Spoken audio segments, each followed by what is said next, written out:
श्रीपाद मांग रहे हैं प्रियालाल से, हन्मम राधा नागर चरणम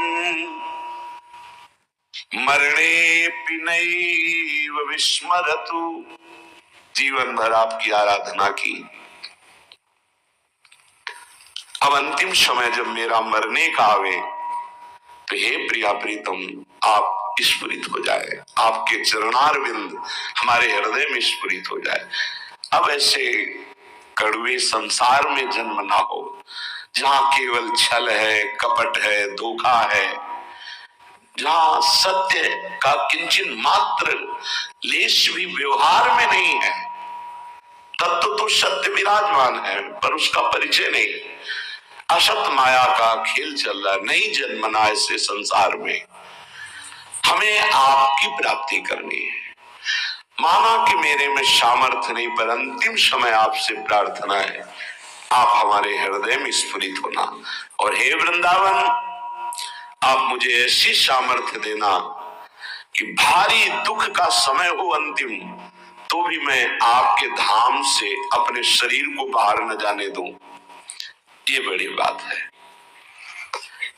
एक क्षण के लिए भी मैं कभी अंतिम चेष्टा में, जब मेरा शरीर भारी पीड़ा में हो, यहां से जब जाना होता है, जिनका आखिरी जन्म होता है, बहुत कुछ हमारी गंदगी जमा है जन्म जन्मांतरों की, वो बहुत शीघ्र भोगवाई जाती थोड़ा थोड़ा करके। तो देखा जाता है कि बड़े महापुरुष भी अंतिम समय बहुत ही विकराल परिस्थिति आ जाती है, उस समय भागना नहीं है औषधि के लिए, नहीं, ये धैर्य उपासक के अंदर ही होता है। पास में ही राधा टीला है, अभी कुछ ही वर्षों पहले की बात है। यहाँ के पूज्य जो महंत जी थे, बड़े ही कुंज बिहारी श्री हरिदास चरणारविंद के अनुरागी थे। रामकृष्ण मिशन में गए, परेशानियां बढ़ रही थी। उन्होंने जांच की, उन्होंने कहा यहाँ नहीं, आपको दिल्ली जाना होगा, या हो सकता है आगरे में हो जाए, क्या तो नहीं हो सकता, न मथुरा में न वृंदावन में। कुंज बिहारी श्री हरिदास कौन जाएगा दिल्ली आगरा। हालत खराब होती चली गई। श्री हरिदास कुंज बिहारी श्री हरिदास। सबसे कहा कि स्वामी जी बुला रहे हैं हमें, जल्दी तैयारी करो जल्दी। ये अभी कुछ वर्षों की बात है, ये अपने सामने की बात कह रहे हैं। जल्दी भोग बनाओ, नहीं तो भोग नहीं लगा पाओगे, समय है अभी, राजभोग जल्दी लगाओ। राजभोग लगा, प्रसाद लाओ, प्रसाद। बैठो सब सामने। कुंज बिहारी श्री हरिदास श्यामा प्यारी, कुंज बिहारी श्री हरिदास दुलारी। कीर्तन शुरू हुआ, कोई समझ नहीं पा रहा क्या कह रहे, बस खून की उल्टी हुई, बोले स्वामी जी बुला रहे, चले गए। ये है जीवन भर की आराधना का स्वरूप। अंतिम लीला बड़ी विचित्र होती, उस समय आराध्य देव ही संभालते हैं। पूज्य श्री उड़िया बाबा बैठे हुए, इधर प्रभुदत्त ब्रह्मचारी जी की कथा नीचे बैठ करके एक संत सुना रहे हैं, हजारों की संख्या में सभा भरी। बाबा ने कहा आज यहाँ स्मशान होगा। अचानक कौन समझ पावे महापुरुषों की, आज यहाँ स्मशान होगा। आज हम पहले 2 श्लोकों की व्याख्या करते हैं। जिसका जन्म होता है उसकी मृत्यु निश्चित होती है। आत्मस्वरूप जन्मा है, उसकी कभी मृत्यु नहीं होती। धैर्यवान कभी मृत्यु से विचलित नहीं। कोई समझ ही नहीं पा रहा कि बाबा आज बेप्रसंग की चर्चा कैसे कर रहे हैं। अच्छा तो सब सुनो, जो चर्चा हो रही सुनो। प्रभुदत्त ब्रह्मचारी जी की भागवत। ओम शांत बैठ गए, आखिरी ओम बाबा का था। इतने में वही आश्रम में रहने वाला एक कुछ विक्षिप्त टाइप का, क्या भगवान दास कुछ ऐसे नाम था, वो आया, कहने लगा लाओ हम चवर डुलाएंगे। तो ऐसे अनाधिकारी पुरुष थोड़ी महापुरुषों की सेवा में लग जाते, नहीं तुम हटो। क्योंकि सुलझा हुआ विवेकवान पुरुष ही महापुरुषों की सेवा में, उसको गुस्सा आया गया तो चारा काटने वाला गड़ासा कहां से कैसे व्यवस्था की, एक था काल पहले से कंबल में ऐसे छुपा के आया और इतनी रफ्तार से बाबा की चांद पे ऐसे खुले हुए ऐसे मारा 6-6 इंच गड़ासा और ऐसे फव्वारा जैसे खून के ऐसे उठते। किसी को समझ में नहीं आया। सामने एक बूढ़ी माई थी, दौड़ के गई, लिपट गई, 5-6 गड़ासे मार चुके थे। अब कोई समझ ही नहीं पाया कि मतलब हो क्या रहा है। काल का खेल देखो, वो सब आसपास मतलब सब ऐसे ही। तत्काल माई ने, बूढ़ी माई ने उसको वश में किया। बूढ़ी माई ने, सब लोग उसको, फिर जो लीला, बाबा को एक इंजेक्शन लगाया गया कि अंतिम समय वो चेतना जागृत। ओम, बस क्या पूरे जीवन तब ज्ञान की मूर्ति अंतिम लीला कैसे जा रहे हैं।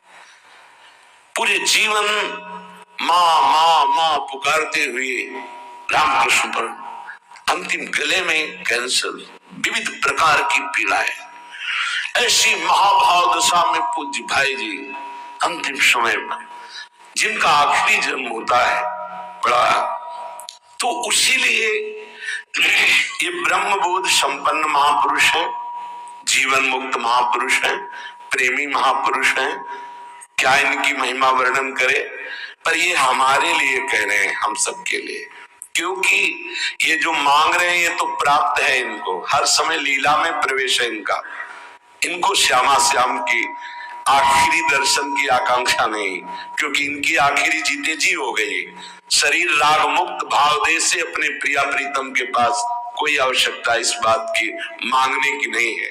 ये अपने लोगों के लिए कह रहे हैं कि हमें ये प्रार्थना करने की, मुझे पता नहीं है कब मेरा अंतिम समय हो। हे प्रियालाल, ये हम बहुत बड़े महापुरुष की बात कह रहे हैं जो बहुत साधन परायण थे। काशी में मुझे बहुत आश्चर्य हुआ, ऐसे सब संत महात्मा घेरे हुए हैं, मध्य में वो लेटे हुए हैं। तो उनसे पूछा, स्वामी जी इस समय आपकी गति कहाँ है? ये चंद्रलोक नहीं, जब ये तो चंद्रमंडल के अंतर्गत जो चंद्रलोक है, जहां ये सूर्य लोक से भी ऊपर है, सूर्य को क्रॉस कर सके केवल दैवी शक्ति संपन्न जो त्रिगुणातीत हैं, उन महापुरुषों की, जो शुद्ध सात्विक शरीर वाले हैं, वो जो देवलोक का अतिक्रमण करके भी आगे बढ़ते हैं, सबसे ऊपर चंद्रलोक है, सूर्य लोक भी नीचे है शास्त्रीय पद्धति के अनुसार। तो उन्होंने कहा चंद्रलोक तक मैं समस्त मंडलों का भेदन करके पहुंच गया हूं, पर ब्रह्म या मोक्ष प्राप्ति तो होश उड़ गए कि ऐसे महापुरुष जो मोक्ष धर्म का ही वर्णन करते रहे, वो ऐसा बोल रहे। एक तरह से जैसे कहते हैं ना कि पैरों से धरती खिसक जाना, कि अपने लोग क्या हैं, अंतिम कैसी बात कर रहे। तो उनका स्वामी जी तो क्या परम पद, तो उनका ये तो विश्वनाथ जी की कृपा के अधीन है। बस हृदय एकदम साधन पक्ष से हटकर कृपा पक्ष की मांग करने लगा कि अंतिम समय कह रहे कि आखिरी कैवल्य परम पद ये तो विश्वनाथ जी की कृपा से। समझ लो साधन कितना पहुंचा सकता है। वो महापुरुष कह रहे हैं कि अभी ब्रह्मलोक भी नहीं, जैसे स्वर्गलोक, महालोक, जनलोक, तपलोक, फिर ब्रह्मलोक, तो स्वर्गलोक के ऊपर ही है, क्योंकि स्वर्ग के अधिष्ठात्र ये सब लोकपाल देवता हैं, वरुण जी, सूर्य जी, अग्नि जी, वायु जी, चंद्र जी, ये सब लोकपाल हैं। इनके एक अपने अपने लोक हैं, उन लोकों में इनके आराधक उपासक वहां पहुंचते हैं। तो वो कह रहे हैं कि मैं केवल चंद्रलोक तक पहुंच पाया हूं, उसके ऊपर ब्रह्मलोक वहां भी नहीं गति हुई। और परम कैवल्य पद ये तो विश्वनाथ जी की कृपा से, क्योंकि काशी में शरीर छूट रहा है, जीवन भर उनके नाम पर रहे, तो वो गति उनकी, मेरी गति यहां तक और वो विश्व। तब ये समझ में आया कि आखिरी बात तो कृपा ही है। कि तभी लिखा है ध्यान मूलम गुरु मूर्ति, पूजा मूलम गुरु पदम, मंत्र मूलम गुरु वाक्यम, मोक्ष मूलम गुरु कृपा। महादेव गुरुदेव हैं, श्री जी गुरुदेव हैं, इन्हीं की कृपा से ही मोक्ष मूलम। तभी आजीवन आराधना करते रहते हैं, यही मांग रहे हैं। तनुरपि न विपत कोटिषु जीवन वृंदावनम क्षणम त्यजतु। बाबा को श्री जी लाई थी वृंदावन, उड़िया बाबा को। कई दिन से भूखे थे, एकांत में ब्रह्म चिंतन में बैठे हुए थे, शरीर भूखा था। पहुंच गए लाडली लाल बच्चे के रूप में संध्या काल के बाद। और बाबा मैया ने कहा है कि कोई संत भूखे बैठे हैं, रोटी पाएगा। रात होने वाली इस समय तो दूध ले आवे, हाँ ले आओ, साथ में एक रोटी भी, एक ले आ। इतना मृदुल स्वभाव, इतना प्यार, इतने छोटे स्वरूप बच्चे। बाबा आश्चर्यचकित हो रहे थे कि संध्या हो रही, इस समय बच्चे बड़ा ऐसे, पहले कांसे का लोटा चलता, उसमें पका हुआ दूध, एक रोटी पाई, एक दूध पिया, एक परमानंद की अनुभूति, विशेष उनके हृदय में अद्भुत आनंद। फिर एकदम चिंतन किया कि यहाँ कौन सा गांव नजदीक है। तो विरक्त महापुरुष उठे, काफी दूर खोजते, एक व्यक्ति मिला, बोले हाँ गांव नजदीक कोई है? बोले 10 किलोमीटर आसपास कोई गांव नहीं।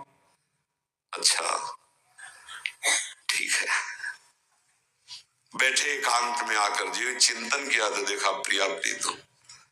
बोले ठीक है, आपका बुलावा आ रहा है तो हम आ रहे हैं आजीवन वृंदावन के लिए।